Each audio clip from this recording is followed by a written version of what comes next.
une douche sous la pluie. Personnellement, je place presque toutes mes plantes d'intérieur à l'extérieur pendant l'été. Je calcule que c'est comme leur donner des vacances, car à l'extérieur, elles reçoivent plus de lumière, des pluies bienfaisantes et un mouvement d'air impossible à imiter à l'intérieur. Mais aussi, je dois les rentrer à l'automne et bien les nettoyer pour ne pas rentrer des insectes indésirables en même temps.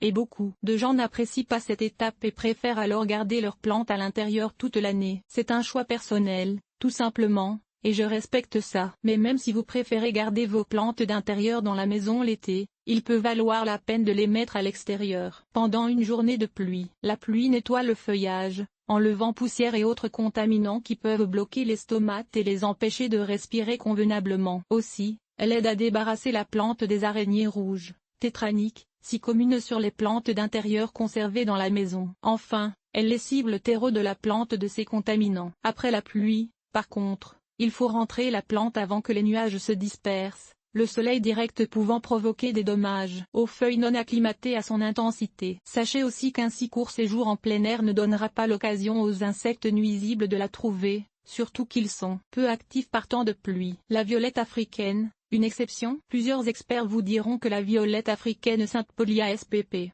Fait exception à cette règle, qu'elle ne tolère pas l'eau sur ses feuilles et qu'elle doit donc toujours rester à l'intérieur. Mais ce n'est pas mon expérience. Tant que je rentre la plante avant la nuit et que je la brasse un peu pour faire tomber tout surplus d'eau ou que je tamponne ses feuilles avec un essuie tout avant de la remettre à sa place, elle s'en sort sans le moindre dégât et semble même plutôt apprécier l'expérience.